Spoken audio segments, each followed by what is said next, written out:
For the 100% cheapest coins on the internet with reliable delivery and quick customer support, check out my sponsor MMOEXP by clicking the link at the top of the description and use code SWIFT at checkout for 5% off. Salsals and family, and today I'm coming back at you guys with another Madden 21 video on the channel, and in today's video I'm going to be going over the best free 50 player every single person should be selecting. Obviously we're going to be able to get our free 50 card tomorrow. I'll quickly show you guys what you need to do to claim that player, and then we're going to hop into my rankings of the top 5 50 cards you should be taking. Now before we hop into this video, if you guys do enjoy this content on the channel, I post videos daily helping you build the best Madden Ultimate team, so hit that red subscribe button if you are new around here. Let me know in the comment section which player you're planning on selecting as well, and I'll rate your selection from 1 to 10. So let me know who you plan on picking, and firstly, let's go over how you can earn this free 50 card. Now essentially all you guys are going to need to do to get your free 50 card is complete the weekly 50 solo challenges, as you can see right here. When you complete the stars and get up to tier number 8, you're going to be getting a not stacked player. Now this not stacked player is a full edition card, and as you can see on this pack, it's a little bit small, but if you look closely, it is a fantasy pack. So you're going to be able to choose any of the 50 players. All you need to do is max out your stars on all of these challenges. There'll be a new sequence that gets released into the game tomorrow with the next batch of 50 players, and then you're going to have enough stars to get that free card. So get these solo challenges done all the way up to week 6 right now, and if you're watching this video a little bit later, obviously you don't have the notification bell on, so you got to change that firstly, but secondly, be sure to get those solo challenges done all the way up to week number 7, full stars on all those challenges, or just 1 star on all of them, it's all you can get, and then you're going to be getting your not stacked fantasy pack. So now let's get into what you guys came here to see, my list of the top 5 50 players. Now this list is subject to change based on the way your team is built or the scheme you like to run. Obviously if you really need a certain position, it might be worth it to take one of the 50 players at that position, but what I'm going to be doing in today's video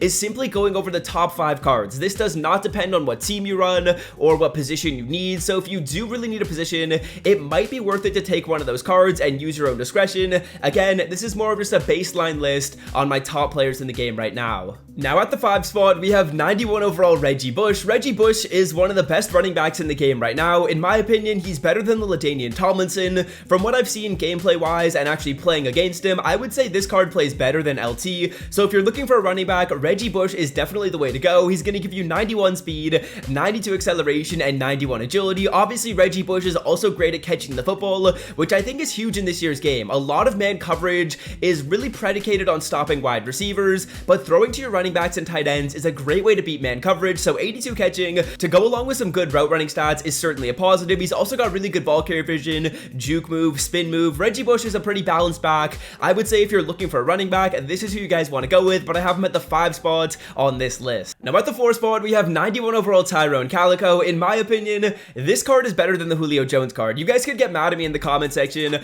Obviously Julio Jones has the better name value, but take a look at the stats on this card and watch some gameplays of this player. He is absolutely dominant. 91 speed to go along with 90 acceleration. He hits the 91 deep route running threshold, which is so huge. Thresholds are really huge in this game.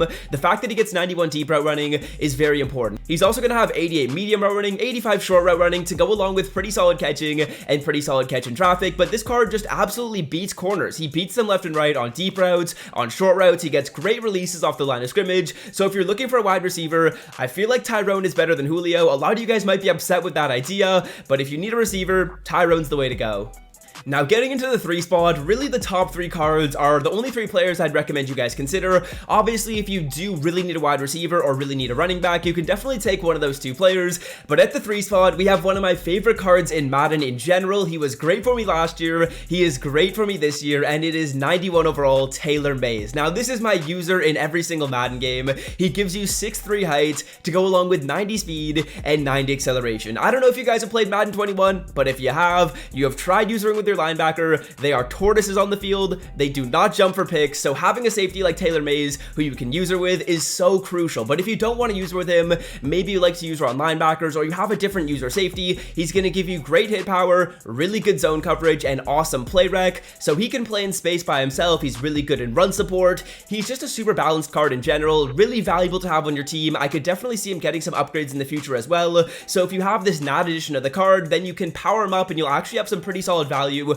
by having this 91 as a placeholder in that power-up. So Taylor Mays, if you're looking for safety or just help on defense in general, he can do it all for you as a user or actually just as someone the CPU controls. Now at the 2 spot, we have 92 overall Dante Culpepper. This is actually who I might be choosing. I'm really deciding between my number 1 and my number 2 player. Obviously, number 1 will be revealed in a second, but Dante has really good speed and good throw power. Those are 2 things that I think are really important on a quarterback. Throw power is probably the most important thing. That 93 throw power is really huge. 85 speed is really good as well. He gives you really good throwing stats, solid throw on the run, solid play action. He's just a really good card in my opinion. Gives you the strong arm archetype, so that can get you gunslinger for not very many ability points.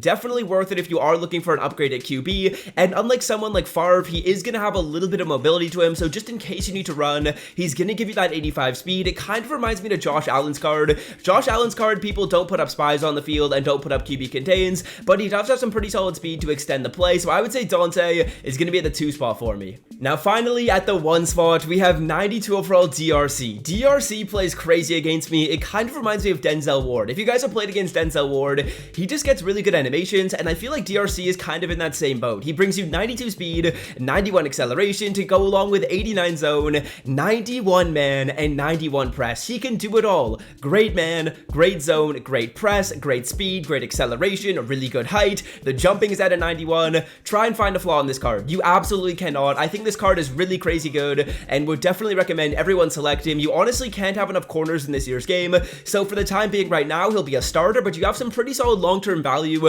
in selecting a corner because in the future, as you upgrade your team, you can throw him into the cornerback 3 spot, and cornerback 3 will play a lot for you in this game. Obviously, man coverage is really huge, so he does have some really good man coverage stats, but if you still want to play zone, he's going to have some really good stats there as well. The 88 play rec is the only thing I would like to see a little bit higher, but using chemistries, you can get that up to a 90 very easily. So that is my list of my top 5 players. Let me know in the comment section who you plan on picking, and I am actually recording this video before we get the final batch of players that you guys have the option to select. If we get any really good cards there, I will add to the pin comment where I would place that player in the ranking. So if we get a Vic card, he might move up to the 2, he might move up to the 1, so check my pin comment if you want to see where those rankings are going to be adjusted to. I will do that when we get the stats revealed for those players tomorrow morning. So yeah, that's gonna do it for me. Hope you guys have enjoyed today's video. Tons of content coming out tomorrow. Series 3, the free 50 player. We have a lot of stuff in game. Expect a ton of videos from me. And yeah, until next time, fellas, I'm out. Have a great rest of your day.